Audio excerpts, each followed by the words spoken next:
This is the Tweed Renegades, and we've got a long overdue podcast for you. This is Plato Sandylands, and as usual on the line we've got Milton Johnson.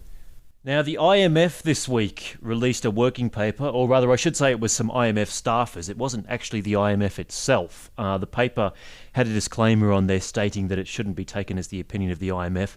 It was also just a working paper, so it hasn't even been peer-reviewed or anything like that.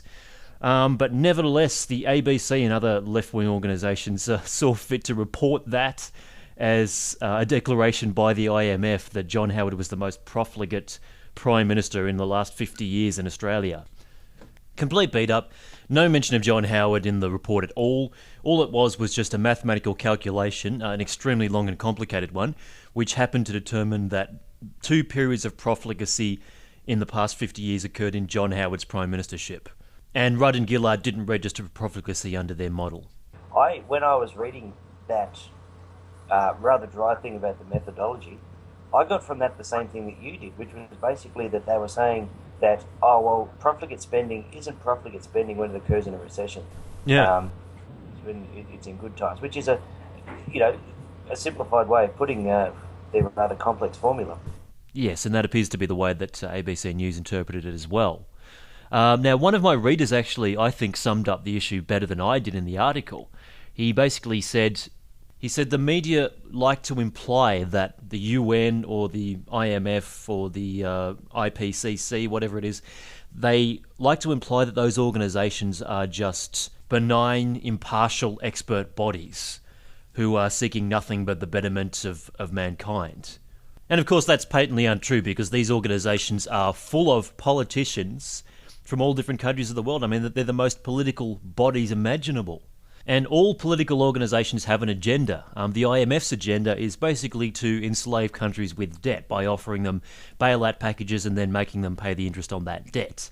So it's not all that surprising if they come out with a report supporting that model of big spending, like stimulus spending and debt accumulation. Next thing we can expect, I guess, is Amnesty will release a report saying that Julia Gillard's treatment of illegal immigrants has been preferable to Howard's. Oh, yeah, yes, and that's right. And I guess the only thing useful about the IMF or the UN and whatnot is that they compile statistics very well, and that's probably about it. And I guess they're able to, from that point of view, they can be useful statistics compiling bodies, but apart from that, their agenda is quite obvious, is to get countries into debt and to enslave them. The New World Order institution, so... Yes, and the reaction of some of the Labor cheer squad to this report was just astonishing. Some of it was just beyond parody. There were people who were actually trying to blame Gillard's debt on John Howard. One of the arguments I heard was that John Howard didn't spend enough on education. Therefore, it was necessary for Gillard to build school halls at 3 times the going rate. And that's the sole reason for her debt, apparently. So people actually managed to blame Labor's debt on the coalition. It's just incredible the lengths that people will go to when they have one-eyed support for a political party. Howard actually spent more on education than the previous government. It's just that it wasn't wasteful spending. So that's not actually even true as a statement. He didn't spend less on education. But secondly, even if that was the case, how could you ever propose it's reasonable to steal money from taxpayers basically to charge twice as much as what the market was charging? How is that even reasonable? I mean, not only does it crowd out the market, that's the theory that when government spends money, the market can't operate as well because the government basically crowds out the investment, so private companies can't actually spend on that. That's the first thing. Secondly, it's immoral to take money from someone at twice the going rate, and the market could have done it before. It's just immoral. That's theft. But then if you go ahead and confront these rusted-on types with that kind of argument, well, then they won't have any defence at all. They'll just go ahead and hang it on Abbott and Howard. Really, attacking the Liberal Party is the only form of defence that they have. I would approach that totally differently. I mean, if somebody goes ahead and points out something that Howard or Abbott did that was wrong, then I'll concede that. And I concede that Howard did waste quite a lot of money, but that doesn't make Wayne Swan's spending somehow financially prudent. That's not to say there aren't partisans on the other side of politics as well, of course. Probably not as one-eyed in my experience. I mean, there tends to be more diversity of opinion amongst the Conservative side. But yeah, there are people who also would attack the Labor Party from the left if it suited them. Like some of the Liberals talk about, for instance, oh, well, this is Labor sexism or something. You mean using the left's argument to show their own hypocrisy? That too, but yeah, I mean, what I'm saying is that some Liberal supporters will argue a point against Labor from a left-wing perspective because it's an anti-Labor thing. Like, for instance, someone might argue, oh, what's Labor doing on climate change, for instance? Or just something like that. Like that whole argument, what's Labor doing on climate change? Rather than saying, well, hang on a sec, as a Conservative, I think the climate change idea is a big scam to try and rip money out of people. Yeah, well, it's always better just to forgo scoring that point than to step into their frame, I say. That's right, don't step into the frame. But one of the things I like to throw at Labor supporters is the fact that their whole rationale for their party is completely shot, because income inequality has actually increased under this government. So the rich have got richer. You've got a system whereby pensioners are paying higher electricity bills to subsidise wealthy people and their solar panels, for instance. And that's obscene and immoral and very... If a Liberal Party did that, they'd be saying, look at Liberal looking after their rich mates. The other thing is that the cost of living has gone up. The GDP per capita has gone down, so people's living standards have actually decreased. Real wages have gone down. Taxes on cigarettes and alcohol have gone up. And this is the party that looks after the poor. Exactly, and I demonstrated that whole point this week in my article about Mungo McCallum, where I posed the question, why does this bearded, rusted-on Labourite, why is he supporting a globalist bankster like Malcolm Turnbull ahead of the comparatively down-to-earth Barnaby Joyce? It's ridiculous. Yes, these elites must be crapping themselves laughing. Tweed Renegades.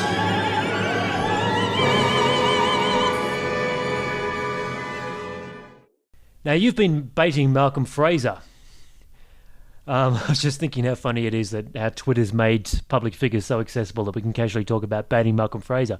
But anyway, you've been baiting Malcolm Fraser. He was responding to some Guardian article where they were talking about Westminster being an anachronism. And then Fraser said, well, maybe the EU and Westminster are both anachronisms. No idea what he's talking about or where he's coming from. Whoever knows with that creep. And you responded to that jokingly, saying that world government was the only solution. And to, I think, everybody's surprise, Fraser was less than dismissive of the idea. Yeah, that was it, wasn't it? He was like, oh, that'll take a while. Did you reply to that? No, I didn't. You should reply and say, Malcolm, I was joking. See if you can get him to push it further, and say something even more explicit. But yeah, that was a bit creepy, because I know he's a bit of a globalist. Yeah, but to hear him say it outright like that's creepy. I know. You should send that to Andrew Bolt. Not that he'd be interested, but because he'll be he wouldn't be. Yes, that sounds just slightly conspiratorial. No, he'd be like, oh yes, well, given Malcolm Turnbull's leftist antics of Fraser, you mean? He might endorse the Bob Brown model of politics there. Yeah, well, Bolt did report on Bob Brown talking about a global government, but I think that was probably more from the perspective of Bob Brown being a lunatic. Well, that's right. Yes, it's Bob Brown is nuts. Look, he's got this proposal for one world government, as if Bob Brown was the first person to come up with it. Yeah. Maybe I should respond to Fraser and see if I can get anything more out of him. You should say something like, well, when do you reckon it would happen, or something? I'm going to write, Malcolm, what can we do to make global government happen more quickly? Governments are dragging their heels on this. Yes, go for it. He might not reply to me due to my vulgar screen name, though. Oh, no, look, well, but he got a vulgar screen name, Malcolm Fraser. Why is he Malcolm Fraser 12? Were there 11 more of the assholes? Renegades. How about that Jonathan Green? How bloody overt was that? He just spends an entire article just hanging it on Conservatives for saying that Romney's going to win. Because lefties would never do that. Yeah, exactly. That's very one-sided. And he actually made a pathetic attempt to make the article balanced by including this one perfunctory line where he conceded for a very brief moment that maybe his side of politics may actually be prone to the same phenomenon that he's describing, but only for a very brief moment does he actually touch on that. And look, it annoys me too when either Liberals or Conservatives start talking up their own candidate, and it may not be in any way related to reality. They may just be talking up their own candidate because they want to. That annoys me as well, but it's not something I'd write an article about because it's really not an important issue. It's just something that annoys me. Well, there you go. So that's the problem with the ABC. They have a charter that mandates balance, and they can't even... I mean, that's an article that he would consider to be balanced. I mean, you and I could do a better job at balance than that guy, and he's paid to do it. Well, yes, exactly. I think the problem with a lot of these lefties is they've demonised their opposition for so long that they've convinced themselves that their opinions are the baseline, and anything to either side of that opinion is extreme. And not that you could really get too much further left to a lot of these commentators' opinions, but they've certainly demonised the Conservatives to the point where they really think that their opinions are the baseline and Conservatives must be extreme. So why should we give time to extremists? We're only going to discuss normal opinions. Yeah, well, see, the problem is they live in these enclaves in Brunswick and they don't speak to... I mean, I'd like to know when was the last time they actually spoke to a Liberal voter. I mean, they could probably go through their whole years working without ever speaking to a coalition supporter. There may be an element of that, and I think also, too, a lot of these commentators just have a sort of maniacal fascination with Conservatives who make fools of themselves. Let's face it, a lot of them do. And they give a bad name to their opinion. I'm not going to be like Jonathan Green and pretend that my side always argues their point well and the opposition always argues it poorly. No, actually a lot of Conservatives argue their point very poorly. And they're very quick to pick up on those things. And it gives them ammunition to reinforce their prejudices that we're all just extremists. But the thing is that, as Andrew Bolt points out, a lot of the rhetoric of the left is just as bad, but it doesn't get, or even worse, but it doesn't get the same kind of scrutiny. Well, that's right. They're totally blind to the failings of their own side. When I wrote that article in defence of you, against that left-winger who called you a troll, I pointed out all these examples of trolldom from Marieke Hardy and what's the other bird? Catherine Devaney. And the people that responded to it basically just said, oh, they're just having a bit of fun. Well, it's all about political posturing and trying to gain some political advantage by playing the outrage game. That's what they do. They don't have any genuine standard. I mean, their level of disgust is determined by the person, whoever made the statement. Yeah. Right? So, yeah. And in that article, he picks up on a couple of Andrew Bolt's commenters. And like you probably flicked through pages and pages and pages of articles, of comments, ignored lots of good ones, just happened to pick up the couple that made idiots of themselves and then said, oh, look, this is conservatism. You know, it's like, you seriously expect me to believe that left-wingers have never made idiots of themselves on Crikey in the comments? Oh, yeah. But, and here's the thing, I mean, I guess some of the Conservatives also play the outrage game and they get to try and find some of the comments that leftists make. But you know what? I'm becoming sick and tired of that tactic anyway. Yeah. It's annoying. It's like, let's just argue a point, you know? Don't say, oh, some leftists said this and some rightists said this. And so what? What does that prove? Does that prove that you're right because your opponent made an intemperate statement? Exactly. I think Andrew Bolt does it a lot because he shows the hypocrisy of those people when they're criticising Conservative for saying certain things and they're saying worse things. And I mean, that's kind of fair enough, but then it still takes you into their frame, especially when you get into pedantic debates about what misogyny means. Oh, yeah, that's ridiculous. The Liberals shouldn't even be discussing misogyny. And it's not something that is of a concern to mainstream Australians. I mean, do you expect to see, like, you know, just say an average man with, say, 3 kids or something and a mortgage, he's lining up at the polling booth and they ask him, oh, what's your greatest concern? Oh, I'm worried about this misogyny issue, mate. You know, really could swing my vote. That's why I can't believe anybody other than a hardened feminist would actually respond to those tactics. I thought it'd just turn people against Gillard in droves. Well, yeah. I would have thought that it might appeal to those militant feminists who... Oh, yeah, but they vote for Julia anyway. That's right. Yeah, well, they certainly wouldn't vote for Tony Abbott because he's a man. But You know, what I reckon militant feminists, they're probably 15% of the population, and then the rest of the majority of women are just feminists by cultural conditioning. Yeah.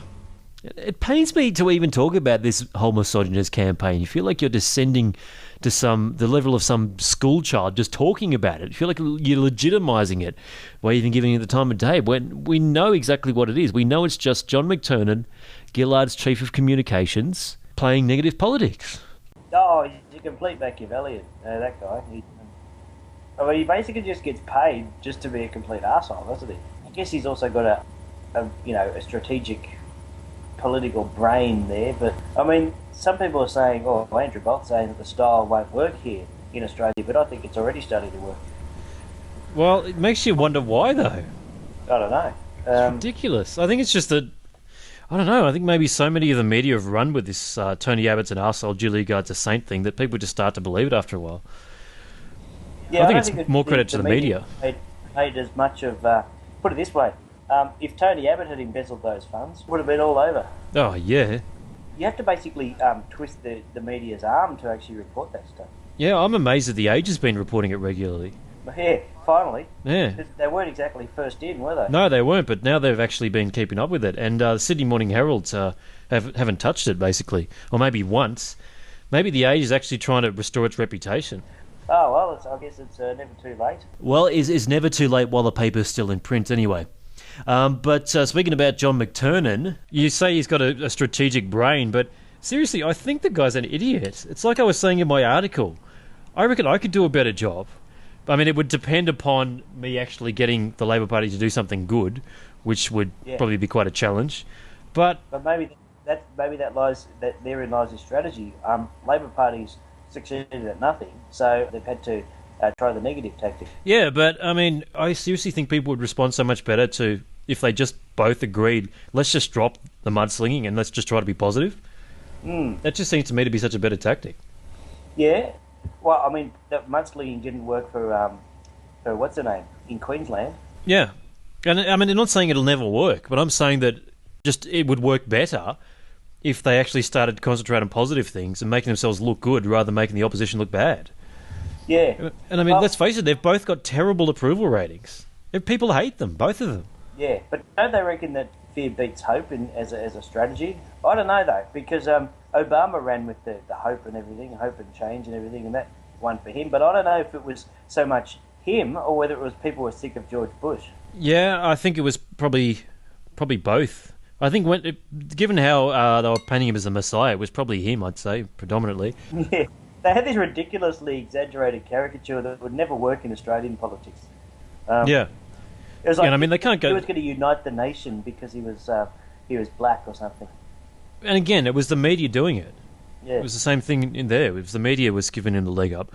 So you're never going to get a politician exalted to that level, but you could actually make them likeable. People hate our politicians. Yeah. Make them likeable, make them a normal human being, stop the aggression and the mudslinging. I guess you could say the Obama effect was probably replicated to some extent in our media's favourable coverage of Kevin Rudd against Howard. Yeah, a little bit, but it still wasn't the messianic thing that Obama had.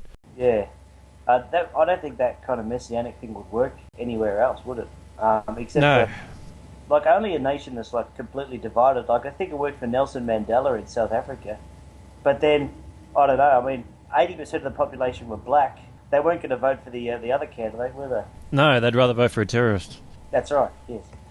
That's the funny thing, in Zimbabwe and South Africa, they've got these black majority governments that are absolutely corrupt, and people's living standards have gone down. By the way, blacks, the gap between blacks and whites has increased under Barack Obama.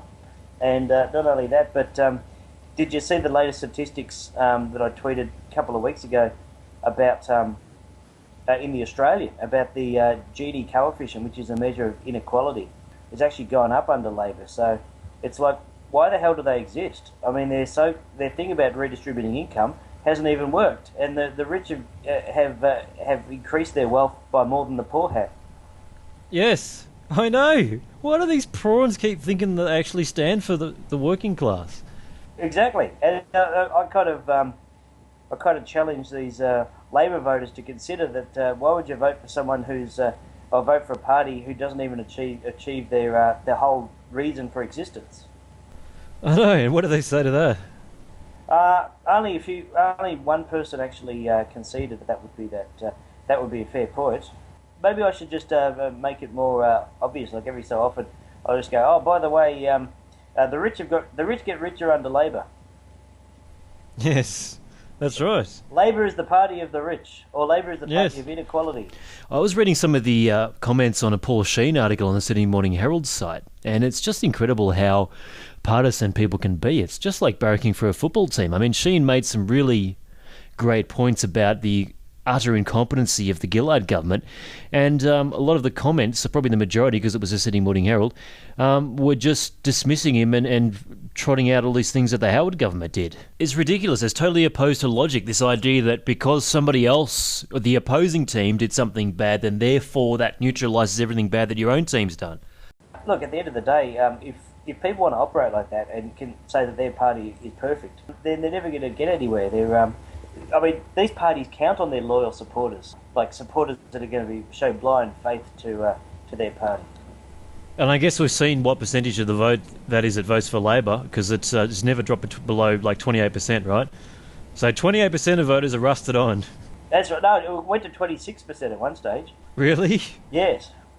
That's crazy. I wish it had stayed there. I know. That's insane. But that's why it was funny. There was this photo that I took in the city. It was a Victorian state Labor advertisement, and it was referring to climate change. It said 20% by 2020, 20% reduction. I said, well, is that their opinion polls, is it? 20% by... Tweed Renegades. Now, the next Tweed Renegades TV video will be up sometime this week, and it's going to be ripping into some climate change moron for a ridiculous article that he printed in the ABC Drum. I just can't possibly imagine the Drum printing something so illogical from a Conservative. But anyway, that's beside the point. I'm just hoping that there'll be some greenies dumb enough to actually respond to it, because obviously that's going to be good for the video. The more people that respond to it, the more publicity you get. Basically, it's an incentive to offend people. Well, that's true. There you go. And it's very easy to offend someone these days. All you need to do is, as what's her name, Nicola Roxon has all these laws about offending people and having to prove that you didn't offend someone. Yes. It's like, we should defend people. Hang on a sec. Not only am I not going to prove that I didn't offend someone, but I actually intended to offend that person. Yes. That's what right. are you going to do? Yes. Yeah. Probably throw you in jail for that. Throw you in jail, yes. You must not say anything that could offend someone. It's like, well, how do you know it's going to offend someone? Yeah. That requires us all to be moderators. Yeah, that's right. And they could have that old prison cliche, where they have, like, in the movies, like, what are you in for? Oh, I murdered someone, I did this, and, whatever. What are you in for? Oh, I offended somebody. Yes, I know. Yeah, exactly. Oh, you offended somebody? You're a disgrace. Yeah. We believe in honour among thieves. That's right. Yeah. I noticed, though, that I didn't get much publicity out of offending Wayne Swan because nobody would even jump to his defence. Oh, no. Well, he was just an idiot. I mean, even though on his own side, I think that apparently he has a reputation as being a complete moron. Oh, exactly. Which throws me Sean McAuliffe, even though he's a lefty, he was like, when he had his Newstopia program, Wayne Swan was like his biggest target. He's a very easy target, too. Yes. Not only is he a moron, but thankfully, see, sometimes Puritans can be deceptive. Not only is he a moron, he actually looks like one. Yes, I know. It's very helpful to us all, really. Yes. But so you're judging me just because I look like a moron? Yes, that's right. So that would be terrible prejudice if in fact we judged him to be a moron just because he looks simple. But thankfully he's been able to confirm the initial judgment. That's right. And speaking of offence, this weekend in the States it's Martin Luther King's birthday. It's the long weekend to celebrate his birthday. Now I know he had a few of his own personal problems and probably doesn't deserve to have a public holiday in his honour. However, if you listen to some of his speeches, wow, he was an incredibly powerful speaker. Just makes you laugh when you hear about people referring to Julia Gillard's misogyny speech as being up there as one of the great speeches, doesn't it?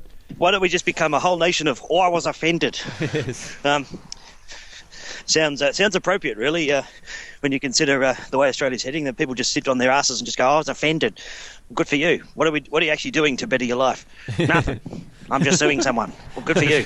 Nothing. Just being offended. That's right. Just being offended. That's enough, isn't it? Yes. I'm sure my ancestors and forefathers did all this crap about doing things and forging the land and all that crap. I'll just make money out of being offended. It's a lot easier.